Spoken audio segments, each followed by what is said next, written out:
Yo, what is up, everyone? Welcome to the Fantasy Basketball PH podcast. And of course, this is your NBA Fantasy Papi Roi in the house. And we are in our weekly episode of H3H with my bro Chachos, NBA Fantasy Bible D-Mac, and Arik Z from Day to Day Fantasy. What's up, bros?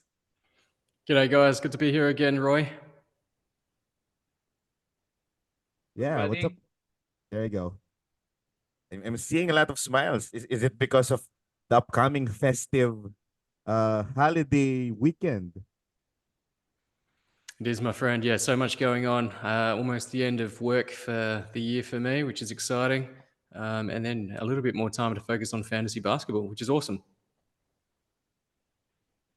Yeah, we are down to a week before we end 2023. So I'm thinking of doing a special episode wherein we recollect some highlights and downfalls of 2023. Let's do that next week. But at least for now, Let's do it, man. yeah, let's start talking about some current news and happenings in the past week for week 9. I guess let's start off with Jamaran. Jamaran just came back with a very I can't say it's an exclamation game. For me, it's more of like him just showing him I'm still I'm still the heart and soul of the Memphis Grizzlies. And to top it off, they actually got a win in the game earlier. So what can you actually say about Jamaran? Is Do you think the current scenario that is given to him right now, uh, wherein the Memphis needs him to really step up. The Memphis doesn't have a lot of healthy year players, and they weren't able to do some massive changes in the off season. Does that give us like a cue that Jamorant is going to start giving us massive lines in the upcoming weeks? Let's start off with Arik. Yeah. Again, can you repeat? Yeah, I was just asking about Jamorant. What is your expectation about Jamorant? Especially that Ah, that this is a different scenario wherein they really need to win, not just to really yeah, play yeah, better. and he got them the win yesterday, almost solely. Exactly. Uh, Interesting. It's going to be interesting because he's after a very disappointing year and a big suspension. I think he's going to be much better than last season.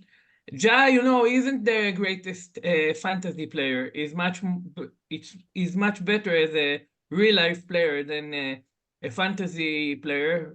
Because of the free throw percentages, the lack of three pointers, and all of those things. But I think he's going to. He has a chip on his shoulder now. He needs to prove something again, and the team is really bad now, so they really need him. I think he's going to be really really good. But if they won't start winning in a rapid pace, at some point it would be interesting because if they lose the chance to get to the plane, maybe Ja will see another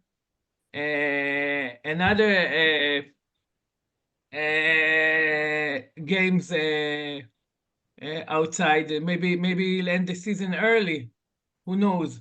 So they if you have him and as someone, if you have a Triple J or other players from Memphis, I think everybody are glad that Jai is back because the winning can be back, and I think it's crucial now. Yeah, and speaking of Desmond Bean and Triple J, so Dimac, if you noticed, the moment Jamorant came in, obviously he became he shot 24 attempts, team high, in that game. But something that I noticed is um Jaren Jackson apparently getting those a lot of free throws. I don't know if it's an outlier game. That goes as well with Jamorant. So in terms of trends, D-Mac, what can you foresee in the dynamics of how would Jamorant impact Desmond Bain and Triple J's game? We've been talking about in the past couple of weeks that this could actually help out Triple J, getting that pressure of, him playing more on the defensive side as that role, but possibly negatively impact Desmond Bain just because of him getting a lesser usage. So, what's your take on that, team? I think you've summarised it perfectly. I think Bain will take a hit, but he won't take as much of a hit as most may think. I still think he's a fantastic number two offensive player, but then you look at the fantasy output of JJJ, and most of his value, even last year where he was a first round player, came from blocks. And I think he was looking good. Like in the last couple of weeks, he's actually been trending up anyway. So I think Jar's return will really catapult him back up to the top of those rankings as well. So I think it's great for Memphis as well. They immediately look better. Jar looks like he's fresh, and obviously he's set out 8 months. So he's coming fresh. Memphis are a long way outside of the play-in position at the moment, but who knows what can happen. We saw how good they were last season. Obviously, there are a few guys short. It does make a difference that they don't have an elite big man to help out JJJ, but he's just going to help them, and he's going to play more minutes just because of the lack of depth on that team as well. So I think he will outperform his ranking from last season, but he's much better in points leagues, as we know. And he had a good free throw shooting day today, 10 from 12 from the stripe.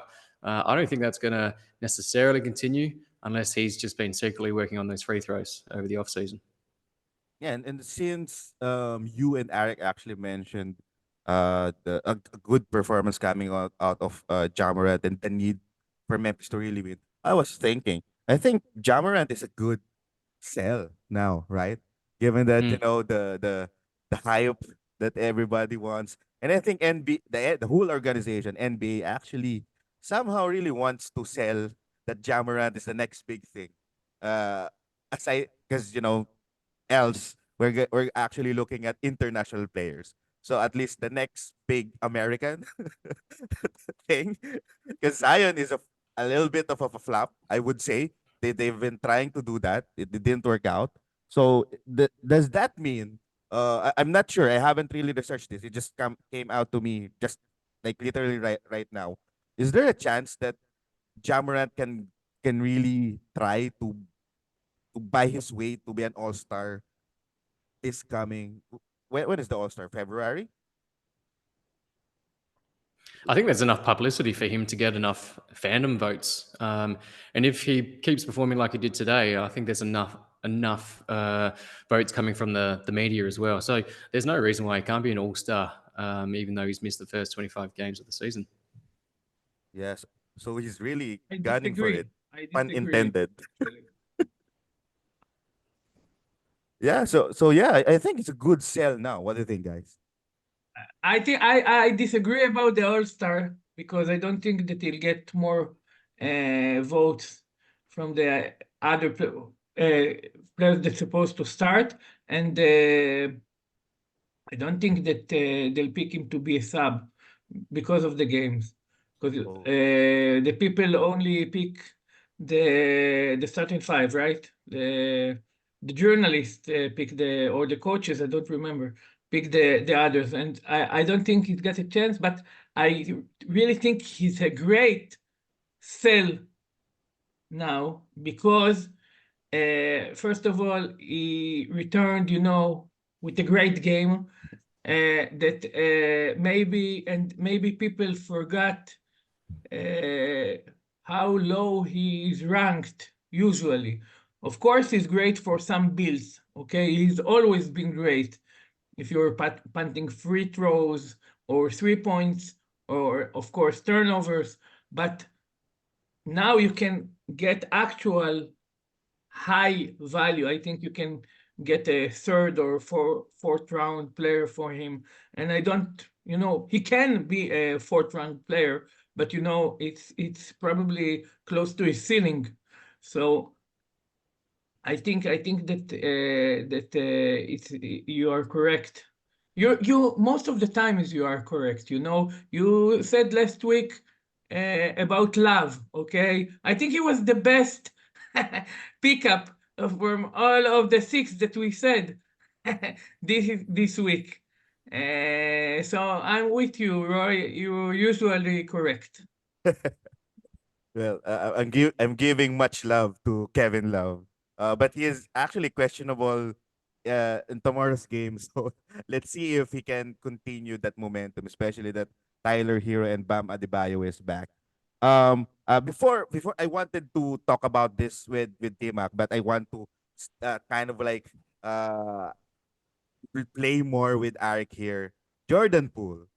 Bro, since you called him out, Arik, he seemed to be playing a little bit better. So you have to really call him out weekly. So he'll be playing better every week. Keep doing it. Uh, Out of three games, he had two good games, one really bad, again, 5 from 17 from the field. But even in the last game that he was, smoking hot, other than 3 points and field goals, because, the ball got in, he didn't do almost nothing. 2 assists, I think, without rebounds, without defensive stats, nothing, nothing, nothing. I still think that even now, I got him. I dropped him in one of my leagues. Not sure that I'm sorry about it, and I traded for him in other league because in the other league I'm punting assistant turnovers, assistant steals, and I need the points and the 3 points. So he suits me, but I'm he might start to get it going. But I'm still not convinced. Hopefully he will. Okay, hopefully he'll get it going. Add another player that we're sure got it going is Clay, that is smoking hot, crazy hot. Someone dropped him in one of my most important leagues, and I picked him up 4 games ago. Nice. I'm 22, I think I'm 22 or 21, 3 points higher because of it in 4 games. Nice, nice. Yeah, so I guess on the other hand, D-Mac should actually need to call Claymore as well. So it seems like Yeah. everyone or almost every player that we call out is possibly listening to us and trying to pick up their game. It was D-Mac. strategic as well because in my most important league, I had Clay. I think I mentioned that in the last episode as well. So you walked me off away from that ledge, came to my senses, kept him, and yeah, he's been awesome in the last week. Yeah. Just want to piggyback again on the Jordan Poole side since you're the Jordan Poole guy. It's been 9 weeks, D-Mac, and Mm. we haven't really saw him pick. Possibly one of his better runs was this week. So, do we? Does, is there any possible chance that we get to see him better than this, or do we try to sell him now if we just want to really flip some value or get some profit out of him? If I thought that the team would be well coached, I'd think let's hold him. Let's see where it goes. I can't trust this coaching staff. I just don't know what they're going to do. He's looked good. Paul's looked nice in the last week. Tyus Jones has really picked up, and he's actually been tremendous. I think Whoa. he's been awesome. But I just don't see the Wizards continuing to play their guys big minutes. I don't know where their fantasy value is going to come at the end of the season. Gafford is looking really nice as well, but come trade deadline, who knows what's going to happen? Yeah, big week for the whole Washington Wizards squad. To be honest, there were games that Bilal actually contributed. If you're asking for threes, Kispert continues to provide at least a snipe or two, right? So to be honest, fantasy wise, it seems like the Wizards, as much as we kind of like tore them down last episode, gave us some goodies. Another player that gave us some goodies for a lot of games right now is Jimmy Harden. What about James Harden, guys? James Harden rising to the occasion. Yeah, James Harden reminded everybody who James Harden is. You know, everybody was already sure that, you know, he's done. He's going to be top 30 player max. And Harden is regular Harden, last season Harden, even better. He looks good there. He looks really good. And this is before we started, you know, with the injuries that I'm pretty sure that will come of, you know, Kawhi and Paul George. So nice, nice. Who got Harden cheap on draft day? Really succeeded. Yeah, for sure. He is.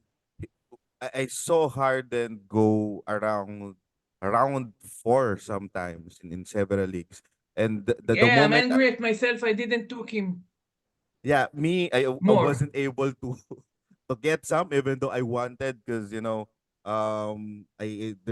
yeah, it just possibly me trying to play it safe. Um, D-Mac, here's a question for you. Another name that haven't been really talked about in the past couple of weeks, that for me should be talked about.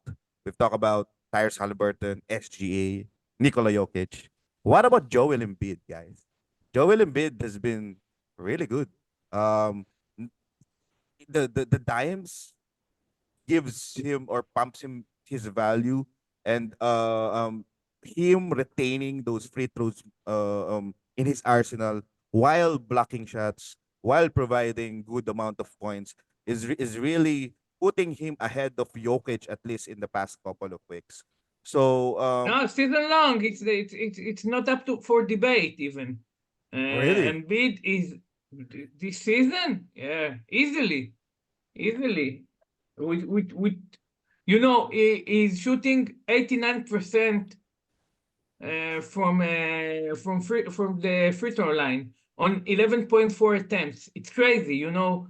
It's really high. He never shot that well, and I was sure that after Harden will leave, his field goals percentages will regress because you know he had such a nice pick and roll with Harden. It was such a deadly move, and it got his percentages higher than before. And I thought that they will regress to the, you know, to what they were before Harden came. And no, his field goal percentage are about the same. His blocks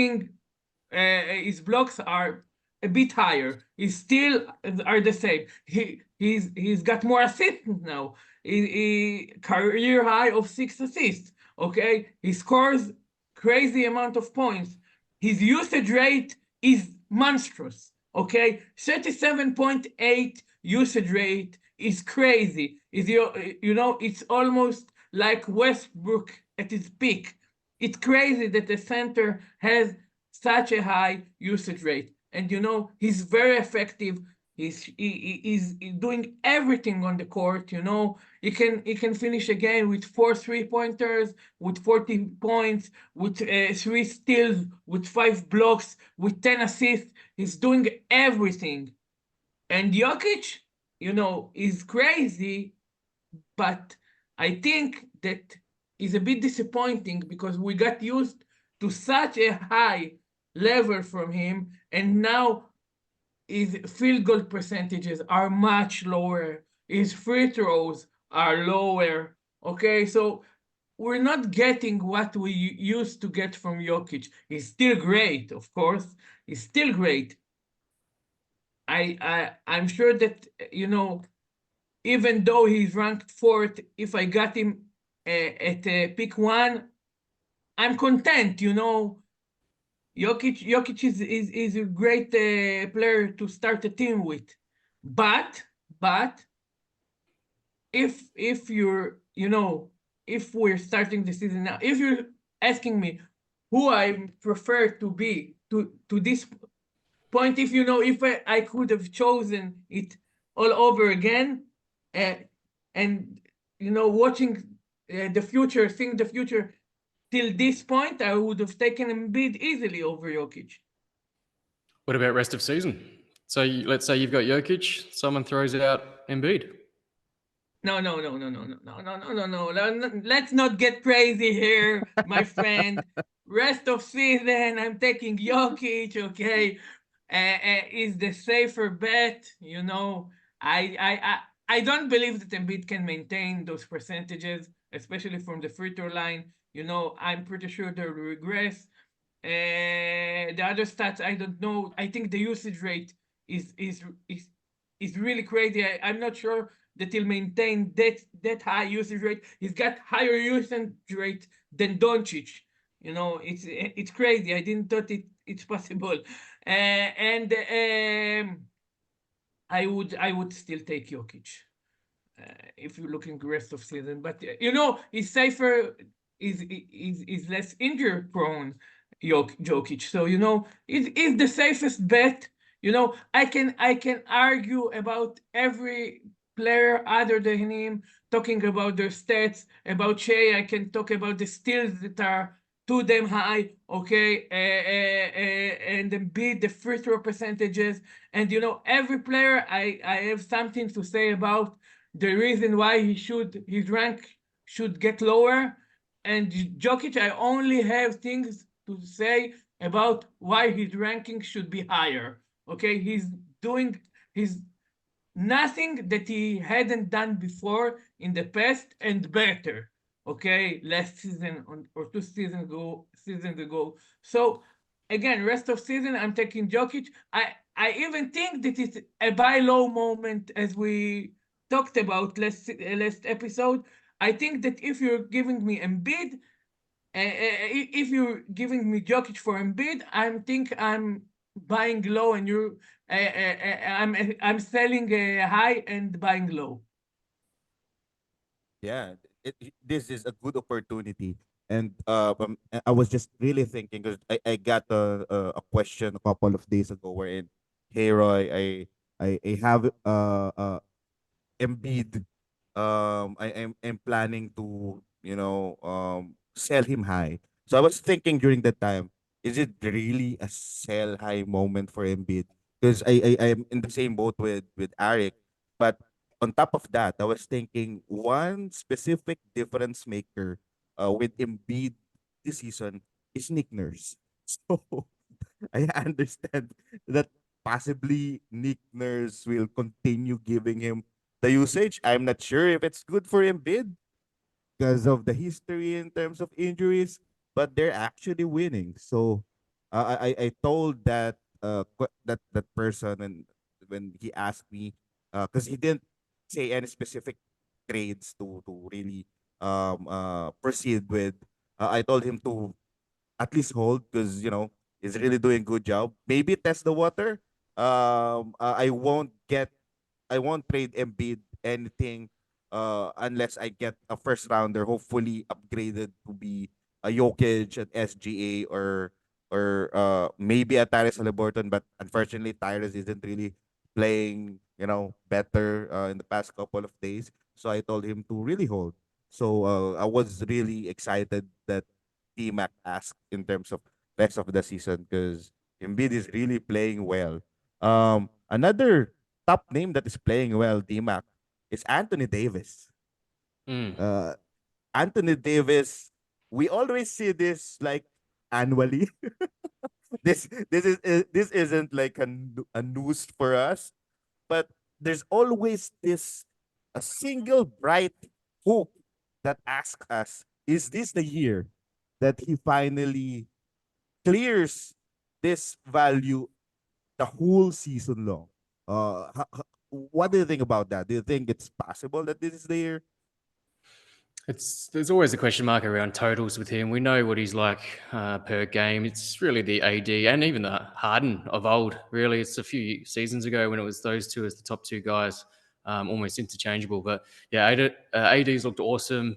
You just look at that first round; it's pretty immense. It's crazy to think of. Any given week, any one of those guys can just absolutely pop off, and you're wondering and umming and ahhing as to who you would rather, and it's really good conversation. But yeah, AD's looked really nice, and I hope that it does continue. And they've got a back-to-back coming up this week as well, so let's see how that plays out with him, LeBron as well. But yeah, he's been a real linchpin for the Lakers. They've looked pretty average coming out of the in-season tournament, to be honest. But yeah, in terms of fantasy value, he's looked tremendous.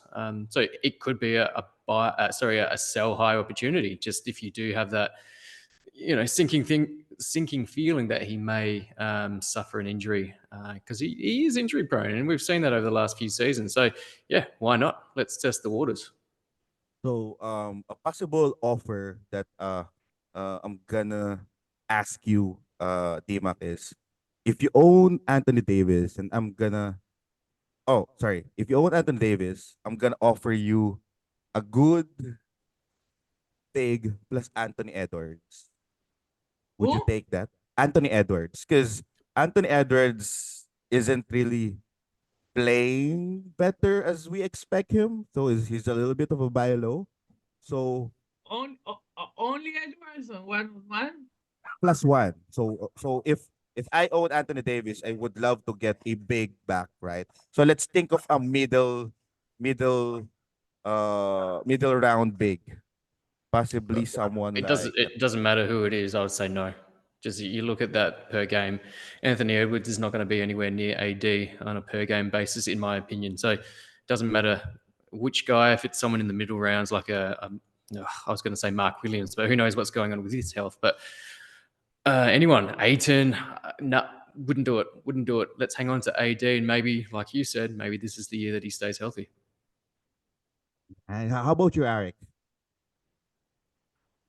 Anthony Well, Edwards I'm plus Mark Williams. Anthony Edwards, Mark Williams with his back issues.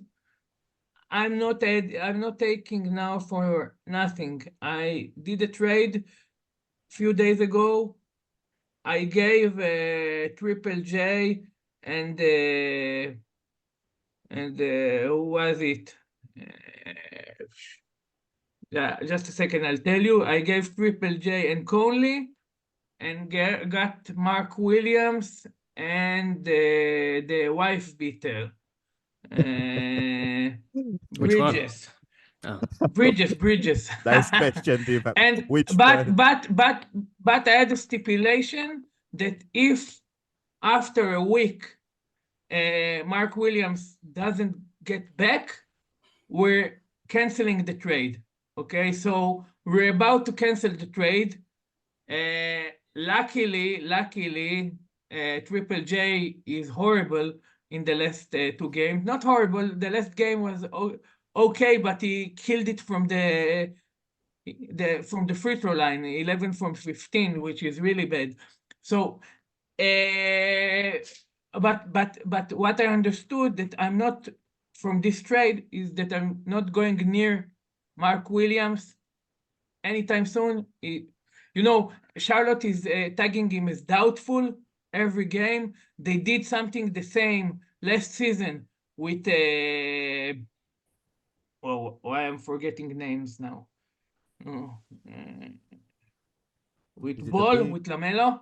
Okay, LaMelo last season. Okay, he was questionable or doubtful for about 2 months. Okay, every game they gave him the time, instead of saying that he's out for 2 weeks, 3 weeks, 1 month, like they should do now with him. With Mark Williams, they're tagging him doubtful, giving us a false hope that he'll be back anytime soon. So he's injured now. He's not a good player to think about. I'm not sure when he'll come back, and back issues is something that I wouldn't deal with. So back to your original question, Roy, I'm still taking AD. So Ant for a middling big, I'm still taking AD. You just look at that per game. That's awesome. Yeah, I'd be wanting a first rounder, a close to first rounder plus some for AD. Okay, what is he? Is he a top 3? Is he a top 4 guy right now, Arik? Let's ask you another question, okay? You want first rounder? You got it. Donnie Mitchell, you're taking him over AD or not? Nah, I'll still stick with AD.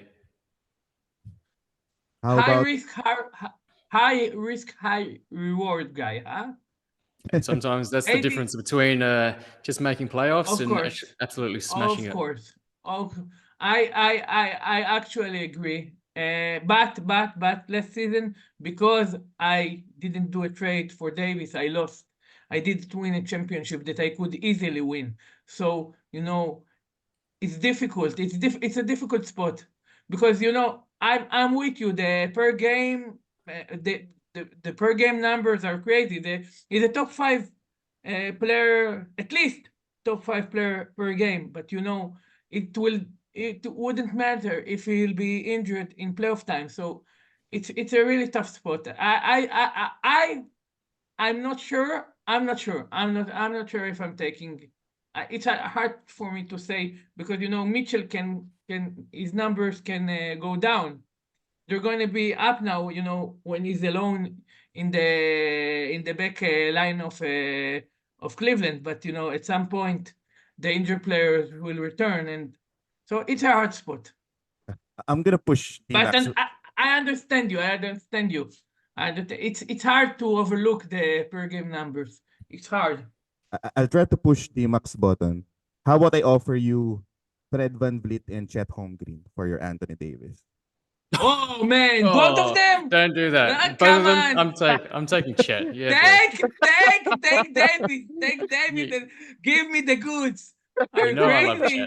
You know I love him. Chet Chet is a first rounder now, Yeah. okay? And Van Vliet is on the rise. Is ranked 32 now, 32nd now, according to Basketball Monster. And I'm pretty sure that he's going to be a second rounder at the end of the season. Or if you want ROS, he's a second rounder because he's got his steals back, and he's playing. He's playing the most minutes in the league. Okay, so we thought Nurse is crazy, but Udoka giving him even more minutes than he played with Nurse. So I'm taking it without even thinking. Give me, give it to me. And it's funny Okay. that I'll add something. Give me both. we said in the preseason with so many guys that block two shots a game that not anyone now can win you blocks by themselves, like a Miles Turner or a JJJ. Yeah. But Chet can legit win you blocks by himself unless Yeah. you're going against Wemby. Like 7, 8 blocks a game. It's just insane. Yes, give me Yeah. that. Well, I have someone in one of my leagues, a Roto league, okay, but I'm their punting assist is still just like in the league that we're together, and he's got Lopez and Chet together. You know how much Unstoppable. block they got in the last 7 games? Lopez got 4 blocks per game, and Chet got more than 4 blocks per game in the last 7 games. Lopez actually in the last 8 games got an average of 4 blocks. So both of them together giving you about almost 9 blocks per game. That a good team, a good 10-player team doesn't average those numbers. It's crazy. It's crazy. Just crazy. Yeah. And I'm pretty sure this is like uh, what I foresee next year. Next year, the trend that we used to see with Drummond and the Andre Jordan couple of years ago, we'll definitely see that again by people picking Chet Holmgren and Wembanyama back to back next year. Do I'm you know, pretty sure. Arik and I actually did that, but it was, I think, what, third and fourth round in the FBI World Cup. I think he grabbed Wemby just before me, killed me, and then I picked Chet, which seemed to be early in a lot of people's eyes, but it's turned out to be quite okay. Yeah. Well, it turned out to be even better. So, uh, uh, here's a cool question for the both of you. I'm gonna I'm gonna share a couple of names that is currently outside the top 50 that I'm thinking I'm pretty sure they're gonna be better um than what they're doing right now. But I'm gonna ask you, how would you rank them? Okay. So here are the names. Number one would be Jamal Murray, Mikal Bridges, Jalen Brown, and Drew Holiday. Okay. So D-Mac, let me ask you first. Rank these four. Brown and Holiday would be 3 and 4. Um, who was the first one again? It's Jamal Murray Murray. and Mikal Bridges. So they're my first two. Probably McCall. Probably McCall. It's close. It's close. But yeah, I think McCall's still leading that team. He's the captain of that team, and like he's not living up to expectations with how high he was being drafted. And we warned people that going in the middle of the second round was a little bit high for him, and it's proven to be that way. But he's still the main guy at the Nets. Jamal's obviously taking, well, he's number two behind Jokic, I guess, in terms of leading that team. And then Jalen Brown, he's been very disappointing. And Drew Holiday's actually looked probably worse, to be honest. So, yeah, they're a clear 3 and 4 for me. Yeah, and And before I ask, the thing about Holiday that I can see Brown getting better. I for sure can see Murray getting better. I can see all three getting better, but something Holiday looks like he's really content with being, the not one of the focal points, as and a complementing player for the others. And White is shining. White looks great, and Holiday is got this mentality that to give to others and take the back seat. And I don't see change. I see I can see change with the other players. Okay, I can see we saw Mikel last season getting higher usage and doing crazy things. Okay, we know Jalen Brown can take over games and be better. Okay, Jamal Murray, we've seen his playoff. We know what player he is, but something about and we know he's injured some part of this season and everything. But something with Holiday looks like he's going to keep taking the back seat all season. So he's my fourth easily. yeah, and I was actually explaining in one of my live Q&A that I was actually seeing Drew Holiday mentoring Derek White to be the next Drew Holiday. Because they almost have the same dynamics in terms of how they play. If you ask and listen to several interviews, people always talk about Drew being high IQ defensive guard that is being undervalued, and you also hear the same thing about DY. So possibly this is kind of like the passing of the torch, and then also this is Drew being that quote and unquote vet presence that will stabilize the Boston's playoff potential in the coming March. With that said, if I offer my Kobe White to your Drew Holiday, you good with that, T-Mac? Since because we talk Oh, about how Drew man. Holiday Yeah. might not go up, so let me ask you some interesting trade. Here's my Kobe White. Give me your Drew Holiday. Yeah, that's a tough one. Look, you know that Drew's going to be pretty stable. He's not going to blow you out of the park, but he's going to be around that, 60 to 80 mark for the rest of the season. Whereas Kobe could stay in the top 50 depending on Zach Levine. But then if Levine does return and there's no trade or trades at the deadline with the Bulls, he could go back and not even be rosterable. He's, started off the season pretty slowly. He's looked amazing. You know, top 20, top 30 type of player in the last few weeks. Give me upside. I'll probably go the Kobe White direction because you know that we're pretty much on the pulse. So we could get a top 90 guy off the wire just by looking at trends, looking at box scores, watching games as well. So I feel like you go for glory, hit the home run. Kobe White for me. Especially that this upcoming weeks and going up to the trade deadline, if you eventually do that trade, you're one of those GMs that are crossing their fingers that, oh, please don't get Chicago Bulls don't get someone in the backcourt that will bump Kobe White. Um, you mentioned Zach Levine. We haven't done this for a while, us three in our episodes. Let's try to speculate.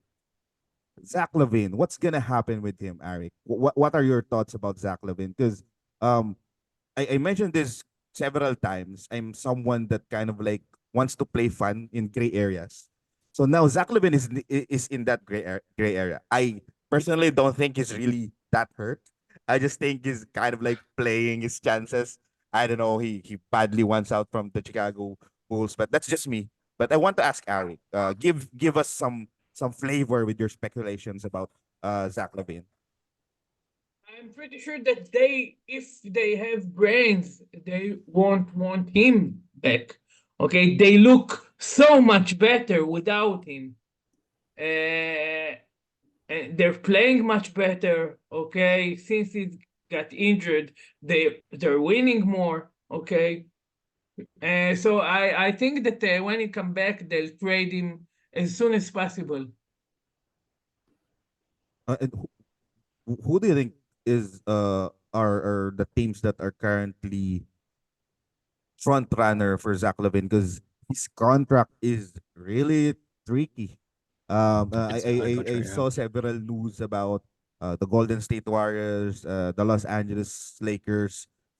Very interested, but they are, you know, trying to not to give more just because they think Chicago Bulls is also a little bit desperate to trade Zach Levine. So in terms of if you have a Zach Levine or there's someone in your league that has Zach Levine, how do you play that, T-Mac?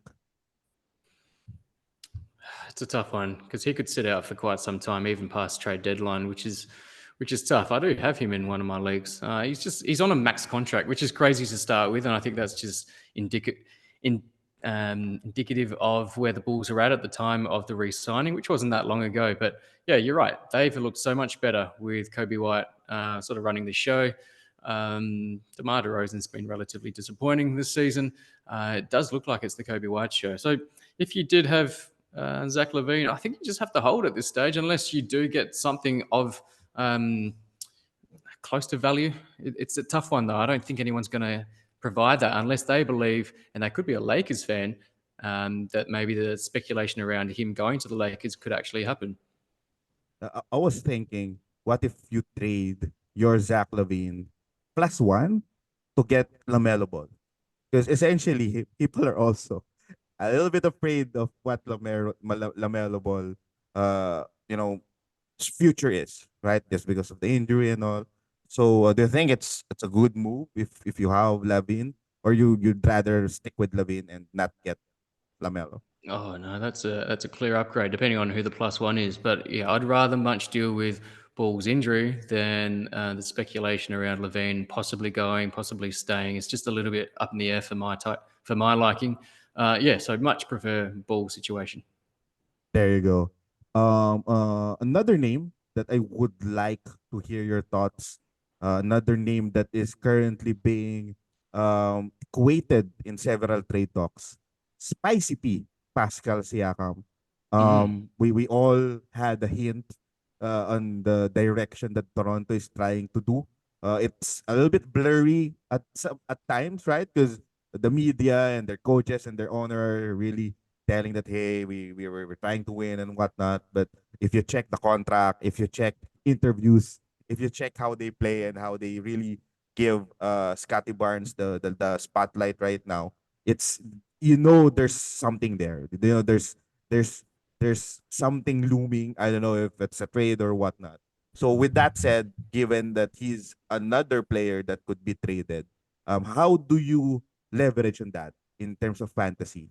Because you have a well-known household name like Pascal Siakam now possibly being traded to maybe Atlanta Hawks, maybe the Golden State Warriors. So do you kind of like um hold him just because of the possibility, or you try to sell high, or you buy low? Because it can be both ways. Yeah, you could look at it from any angle, but you just know that Toronto are going to look to trade him. Just they should have done that in the offseason, to be honest. I think it was just a bad move to retain him. And look, they're middling at the moment. They're in the the play-in position. I think they're 10th in the standings in the East. So they're not a contender, right? And it's clear that Scotty Barnes is the guy. He's the man. He's got the keys. But Pascal's actually looked really good quite recently. He's really turned a corner in terms of his output. He's looked more engaged. But I just still think that there will be a trade at some stage. I think it just has to happen. Maybe that does increase his value. It is really tough to say. Give me your thoughts, Roy. Yeah, me. Usually when I'm in doubt, I test the water. So I possibly try to test the water with regards to Pascal Siakam by just looking at the league, my league, and specifically looking at any team usually in the bottom half that needs a big or that needs someone that scores. Then I try to play it around and check who they got that I think I could actually find profitable. So that's usually how I do. But in terms of holding on Pascal Siakam, I'm intrigued because if he go because I usually think of the upside or the better scenario. So say for example he plays for the Golden State Warriors or he plays for the Atlanta Hawks because these are the two teams that are really intertwined with his name right now. I think for both teams he can actually provide better value right now, even though there are several usage players there, just because of the role that he'll play. Because for both teams, especially for GSW, if Draymond Green eventually won't come back, is gonna really play a big role as that support for Stephen Curry, especially if Klay Thompson won't really do those amazing stat line he had in the past couple of days, and Wiggins stays to be Wiggins in the next coming week. So I'm pretty sure he's gonna be the solid two guy of the GSW. So I'm interested in that scenario. I think it could be better than what he's currently providing right now in the Toronto Raptors. So I can see the value there. But then again, if someone thinks of that and given that it's not yet happening, we don't know what's gonna happen. I could leverage on that thought. Um, And then particularly if you just look at season rankings as well, he's barely inside the top 100. But then you just look at his past performances, and as I said, he's looked really good in the last 2-3 weeks as well. So yeah, it really depends on how people analyze it and break it down. So perhaps if you don't have him, you could acquire him throughout a couple of your last guys as well, and particularly those that just study ranks and season-long ranks as opposed to more the recent trends. Yeah.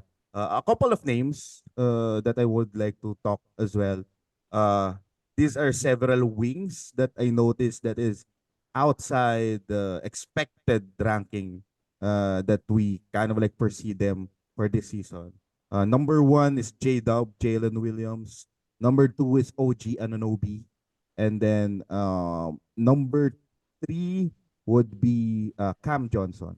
So for these three wings, um, are they of strong buy low right now, or you think, like say for example for Cam Johnson's case, do you think Cam Thomas doesn't just isn't really joking when he had that interview and was asked that, hey, Cam, do you think you're the best player in your team? He actually said yes, and he won't stop shooting. He specifically said that, and he's been doing that since since he came back. So Cam Johnson, OG Ananobi, and who's the other one that I mentioned? Jalen Uh, Williams, yeah, J-Dub. Jada. J Dub. So what can you say about those three? Arik, you're back. Yeah, I think I said multiple times that I think J-Dub is a buy low. He's still a buy low. I think he's still will regress, and he's going to have a nice second half of the season with more defensive stats, especially steals. Um, he's on the top of the league in deflections. Okay, this doesn't translate to steals, but I think it's more of fluke, because if you're great at deflections, you should have more than 0.05 steals. Okay, so I think that's going to change and it will increase his value. Okay, um, so this is about him. I think he's got a solid season. I think offensively it can be a bit better, but still his numbers are okay. The thing that differs him from his preseason projections is mostly his steals. Uh, that can be said also about who are the players? Remind me the Cam second player. Johnson. Same goes for Cam Johnson. Anunoby. Yeah, that could be said for Anunoby as well. Anunoby is a different case, because a lot of things are wrong there. But I think that if and when he'll get traded, I don't think I'm pretty sure that he's going to get traded, okay, this season. And in a new place, a new environment, I think he'll have a energy boost to get back and play defense the way he knows how, okay, and steal the ball more and be more effective on offense. He looks like a player that doesn't want to be where he is now. Like Zach Levine when he played, okay, different players, but the outcome, okay, is it's the same when you're looking how he's supposed to play in opposed to how he's playing. Cam Johnson is a different case, okay. As you said, nobody thought that Cam Thomas will be so such a vital part of the team. I think I don't like Cam Thomas too much. I don't really like players, not fantasy wise and not in real life, because I don't like players that when they get the ball, it's done. It's going to end with a shot. I think that he can be effective at some games, but he's not such an effective scorer. Okay, and if the only thing that you provide is high usage, high volume scoring, with suspicious efficiency, that it's not the best for the team.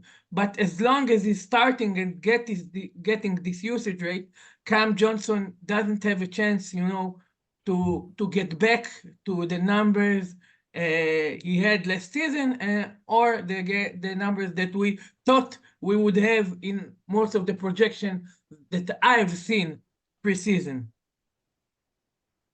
There you go. And uh Cam Thomas really surprised us. I think he's a very, very confident young man. I love his interview when I watch his interview, I guess. I don't know if it was with Paul George or with JJ Redick, but it was fun because you can see that he has really an overwhelming confidence, almost like an Anton Edwards type of confidence. How about you, D-Mac? Do you actually see this three uh turning the tables in the upcoming weeks. Because some people says that for J Dub it was Jet who actually impacts him, but I think Arik explained a little bit of this in terms of how uh, a player impacts a certain player within the team.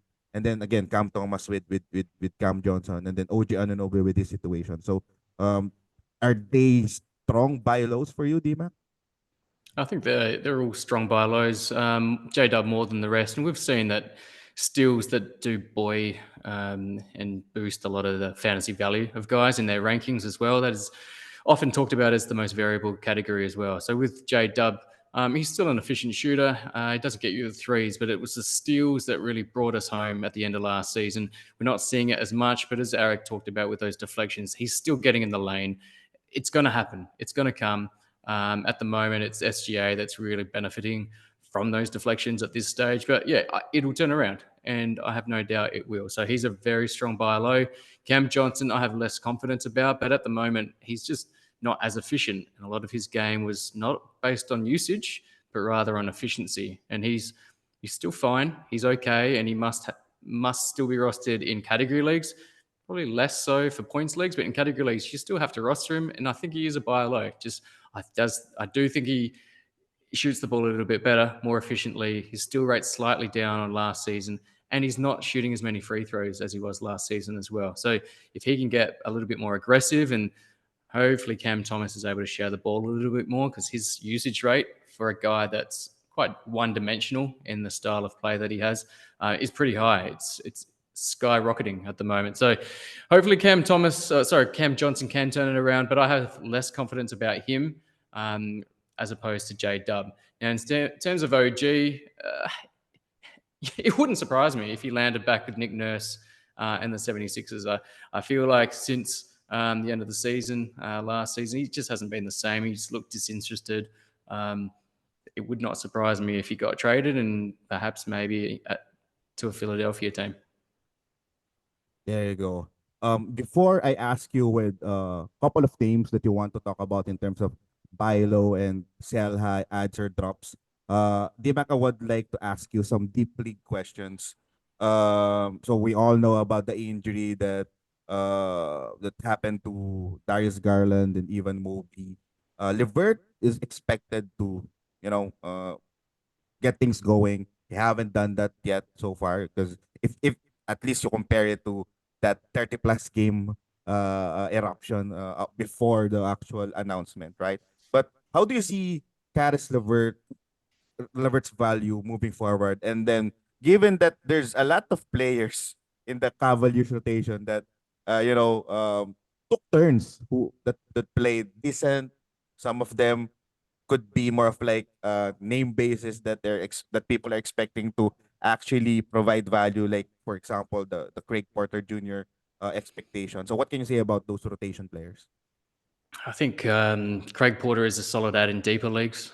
He's definitely not a standard league guy at this stage. I think Caris LeVert is, and we've seen it in the past when either Mitchell or Garland have sat that he has sort of stepped up. We haven't seen it over the last few days, but I still think he's a guy to have, and he must be rostered at this stage. But having said that, we've seen career highs assist rate from Donovan Mitchell as well. So I don't know if that continues, but if it doesn't, then I think LeVert will then increase his output as well. And how about this time for GSW? Almost the same scenario, Draymond Green being out. Almost the same scenario. There are several names that popped out that were expecting good things. Well, of course, Pods was providing value, but he was out earlier. And we saw several names that kind of like contributed, the likes of TJD. Saric has been underwhelming, but Kuminga isn't. So moving forward, again, for those who plays deep leagues, what are your thoughts with these several top names? Another name that I could add could be Kevon Looney, because in the past, usually when Draymond is out, Golden State is playing a little bit bigger. And then if you wanted rebounds, of course, Kevon Looney will definitely be a very strong stream, at least an add in several instances. So your thoughts, Dima? Yeah, look, I just posted about this on Twitter not long ago, but TJD, so Trace Jackson Davis, he's going to be one of the most added guys over the next 48 hours. He looked terrific last night. He's looked really good in the last two games. And I think Steve Kerr's come out and publicly said that he's going to be playing him more minutes. And so I think that's going to be awesome for his fantasy value. And if you need those big man stats, he's someone to target.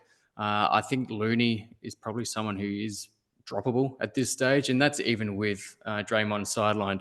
Saric, he looked good earlier in the season when Draymond missed a few games, but TJD's really shone in the last couple of games. So I think he's one definitely to put on your watch list, or at least consider adding in the next couple of days. There you go. And now let's now do our usual rounds wherein we share several names that it's on top of our head, or maybe you're really are currently looking in your leagues, or you personally monitoring in terms of adding or buying or selling or whatnot.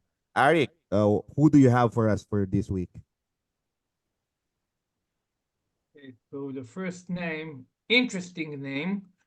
I usually don't like rookies that come out of nowhere, but I've seen him play this night, and he's really good.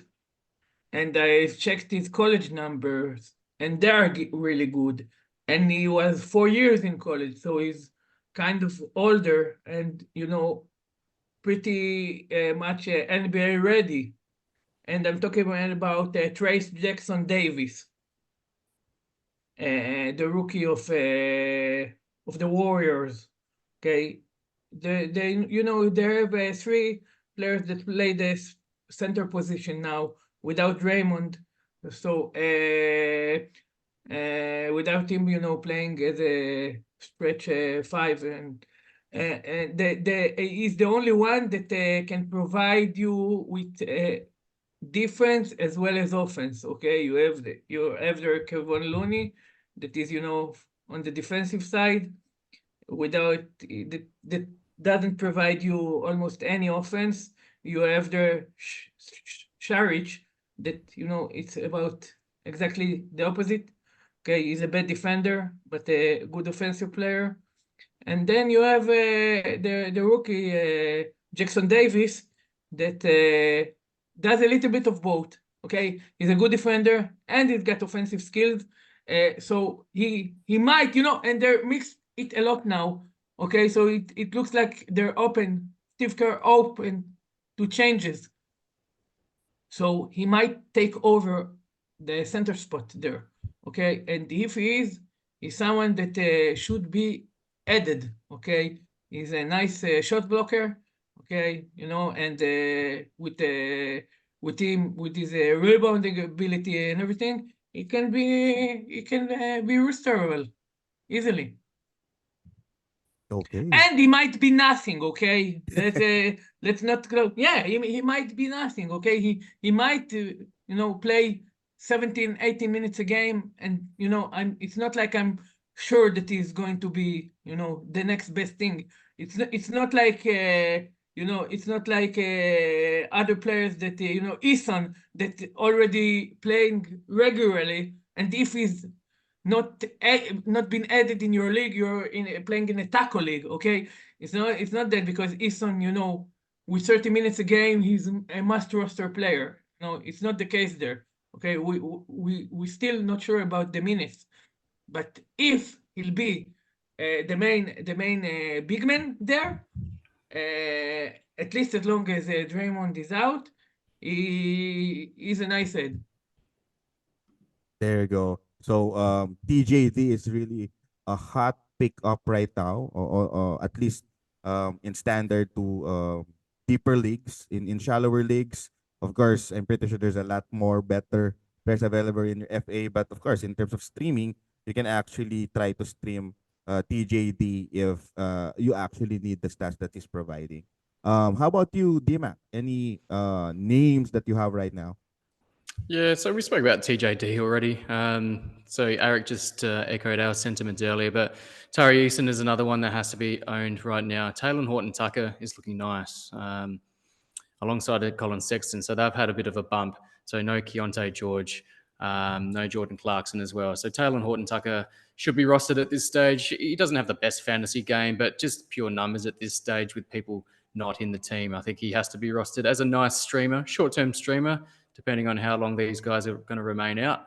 But the other one to keep an eye on, I think, and we mentioned him as a hot pickup, but Hartenstein's actually looked fantastic. And he was coming off the bench, but with Jericho Sims, I think he's questionable for tomorrow. Moving forward, he came out of the game last game, I think with back spasms. I think I'd need to check that. But Hartenstein played close to 40 minutes, your high 30s. And he looked great, looked fantastic. He killed you with the free throws, but the blocks, the rebounds, decent field goal percentage as well. He has to be rostered at this stage. So there's a plethora of options. But you think there are serious leagues that Hartenstein isn't already been added? Because I'm playing Roto 12 team. It's the standard there for picking up players is much higher than when you're playing head to head 14, 16. And we're in all of my leagues, he's rostered and he's a starter. Okay, we're using him. Okay, in Roto, for who's listening and doesn't know the format. In Roto, you can't use all the players because you have game limit. Okay, so you need to think about every player that you're entering this to the starting lineup, and all of us are using it. I have him in 4 leagues. I'm ecstatic about him. Last game, whoa, I was so happy that he gave a crazy line with the 17 rebounds. So I picked my player, thinking that players like Hartenstein are already taken. Yeah, for sure. And just to add to Hartenstein, I was actually rooting for Josh Hart last time we've talked about this, and he's actually giving us shit. So I think Hartenstein has been giving them a solid punch, even if he's gonna start off the bench. And now, like what D-Mac mentioned, he's probably starting since Jericho Sims could be out or possibly be out. Um, I, anything? I, Anyone I else? I have to tell you, I have Mitrob, okay, in 2 teams, and in one of them I have Hartenstein, okay, and I don't want Mitrob back. I don't want him. Hartenstein is better, okay. Retire, Mitrob. Retire, man. Okay, your replacement is exceeded you. Okay, is damn good. Whoa! And last season he was really bad as a starter, and now like he's got it going and crazy good. Let's hope that sticks, because I think I mentioned this in my one of my live Q&A. Unfortunately, in reality, someone like Hartenstein could be in a situation wherein there's some politics, for the lack of words, that they'd rather play a big that has a little bit of name just because it's the New York Knicks. But speaking of skills and all, totally agree with Isaiah Hartenstein. Me, because both of these guys kind of like pulled some solid, a little bit of a deeper league name. Let me pull my pocket a little bit more deep. Let me talk about Tomani Kamara from the Portland Blazers. He's actually playing around 20 minutes or so, but with and without the Anthony Ayton, actually is providing good defensive stats with threes.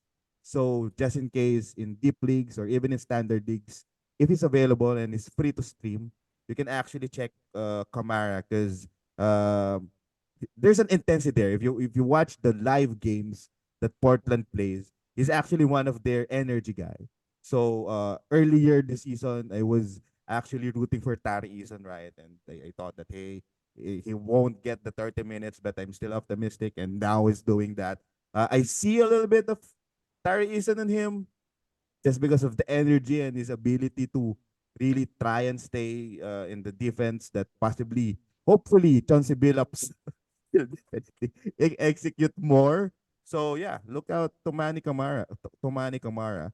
And just want to also give a big shout outs to one of my Spurs baby, Keldon Johnson. I think is a good sell high. Keldon Johnson. I understand that he's actually one of the players that has that name basis value, because of he went to the US with Popovich, and during the DeJounte saga. He was there. He was the young star before Wembanyama. So I think you can get a good value out of Keldon. I'm a Spurs believer. I hope it sticks. I don't think it would stick. I don't think also it will slide a lot. Before the season started, I was already mentioning that I think he was a little bit valued a little bit low. I am not expecting him to be like top 50-ish. It's more of like around that, at most around that top 80, 90 area, which for me is valuable Another in deep player leagues. you were right about. For now. Because I mean, I need to listen to you more. You said Kamara, I'm taking him. I'm adding him. maybe it's a little bit premature, but I'm looking at Kamara right now. But yeah, Keldon Johnson, I think he's a low key good sell, just because the opportunity is there. Wemby was able to play a game, he went off. There are several good games. Keldon Johnson is a good name for the San Antonio Spurs. And then also people that possibly hates or isn't down with Wembanyama for what reason, and people thinking that hey they will tank or Wembanyama will sit, then possibly they would think, oh, who else would step up? That's gonna be Keldon Johnson. So it's a good selling point just in case. So those are some names that I kind of like would love to shout out for this episode. Last rundown. Anything else you want to add, D-Mac? In terms of stash ability, talking about Taylor Hendricks. Now, Utah's not going as well as we were hoping. John Collins is struggling. Apparently, he's on the trade block. Larry Markkinen has been put up as a bit of trade bait as well. There's a lot of discussion around that. Taylor Hendricks, rookie, he's not getting the minutes at the moment, so you can't play him, particularly in standard leagues. But I think he would be a nice stash, particularly in the slightly deeper leagues. I don't think you can grab onto him or hold on to him at this stage if it's a standard roster. But if it's an extended roster in a 12-teamer or just a deeper league, I think he's definitely one to keep an eye on. And I've actually got him on an extended bench in the Locked On Fantasy Bowl. So you just never know what could happen there. Things could change very quickly if they want to blow it all up. So yeah, Taylor Hendricks, keep an eye out for that as a stash. D-Mac, you should add Simone Fontesio as well with the looming rumors with Kabayan Jordan Clarkson. Is a good wing for Utah Jazz. Absolutely. Absolutely. Yeah. Arik, anyone else you wanted to add? I don't think about someone in particular. No, I don't have any new exciting name. You know what? Let me think for a second. I think that I'll say that I think that Caris LeVert is going to explode in the next 2 3 weeks. Okay, I've got him. I picked him up. I think in most of my leagues. The last 2 games, he was on a minute restriction that they didn't publish. Okay, but and his efficiency is not wasn't good. Turnovers, the free throws, one of two from the line. It's not good. The field goals, but I think that he'll recover fully in the next few games, and he'll have this a high efficiency game with all the other stuff that he brings to the table. Last game he had 7 rebounds, 5 assists, 2 steals. Nice all around game. I really like him. Although again I'm efficiency guy, but still I like LeVert, and I think that if he's available in your league, add him. Yeah, and imagine those Levert Brooklyn version, right? Levert went nuts when he was in Brooklyn, and I was actually, I think in one of my posts, I was saying, who knows? There are several rumors about Donovan Mitchell not loving his stay in the Cavaliers. So so whatever happens, if they lose and lose and lose rather, I think there could be a chance that I don't know, they trade Donovan and then go young and try to get younger and then preserve Garland or preserve Mobley the rest of the season. But let's see. Let's see. So it was a nice episode. I hope it Hello, won't baby happen, Arik. but What's his uh, name? Hear her name. Mayan. It's his name. Mayan. Mayan. Mayan. It's fountain in Hebrew. There you No, no go. fountain. Just a second. Lake. No, lake is a gum. Just I'll think about. There you go.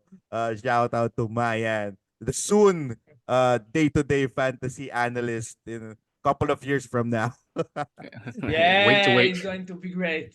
That'll be week to week. Spring. Miami spring. There you go. Spring. Okay, and before we end our session, I would love to really greet not only Mayan, but our good brother here, D-Mac. Happy birthday. Happy birthday, D-Mac. I know Thank you, you're my friend. Your birthday. Right. I forgot to salute you. Happy birthday, my man. Thank you. It was Last yesterday. It's nice. It feels good to be 25. No, just joking. I'm 39 yeah. now. last year in your 30s, right? Yeah, unfortunately. I still have the Don't Asian genes, worry. Roy. I've still got the Asian genes, hopefully looking younger than 39, but we'll see. Use the Filipino calendar. Daniel, Arik. Daniel, don't worry. I've already been 40. I already had 40, and I'm still as stupid as I was before. That'll never Yeah, change for me. the same dumb person, foolish person that does stupid things. Yeah, I'm the same. People can't Yeah, believe I'm a father. I'm so foolish at times.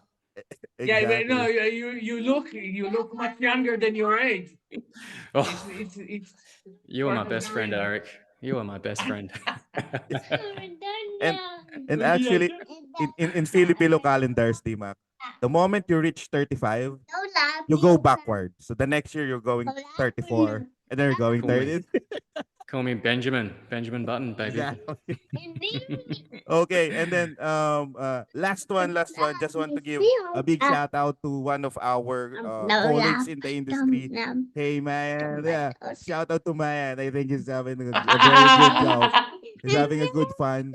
Yuletide season, guys. Yuletide season. So big shout out to Adam King. Adam King shouted us out. He's actually said some pretty nice things in terms of celebrating Merry Christmas and celebrating an early New Year, guys. So shout out Adam King. He mentioned a lot of fantasy analysts in the industry, and we're lucky enough to be there, the three of us. So I Yeah, think all of us, huh? yeah, it was a good Christmas present that somehow we're a little bit we're getting there. We're getting there, guys. We made the cut. Can you believe Yeah. it? And Kayla also mentioned you've been mentioned in one of Josh Lloyd's episodes. So congrats on Is that that. which one it is? I'll have to go back and have a listen. I have to Yeah. see which one it is. Yeah, Yeah, Josh, good. That's you cool. have to come here, Josh, so you can Guys, actually guys, mention it's you wrap this up. You wrap this up. I You got to go, Dad. the oh You kids got to are go yeah. and be a yeah, dad. yeah, yeah. Yeah. Great episode, guys. Yeah. See you next week. Yeah, Bye, happy Arik. holidays, D-Mac. זהו, Happy זהו. holidays, Arik. זהו, And then בוא. again, big shout זהו, out to זהו, זהו. both. Follow זהו, Arik זהו, אי אפשר, אי אפשר, for אי אפשר. the אי אפשר, אי אפשר. day-to-day אי אפשר. day-to-day fantasy in Twitter or X. Also, Arik has an app, day-to-day fantasy app. So, check on that. And D-Mac, how about you? Yeah, at NBA Fantasy Bible is where you can find me. And of course, weekly show with Calafonte as well. One of my favorite Canadians ever. Yeah, emerging talent from there. And it's nice to have some representation on the female side of things. I asked my wife about it. Would you like to be involved? Clear no. But it's great to see Kayla and be involved with some of her stuff as well. So, yeah, she's fantastic. And hopefully there could be another show coming up for us very shortly.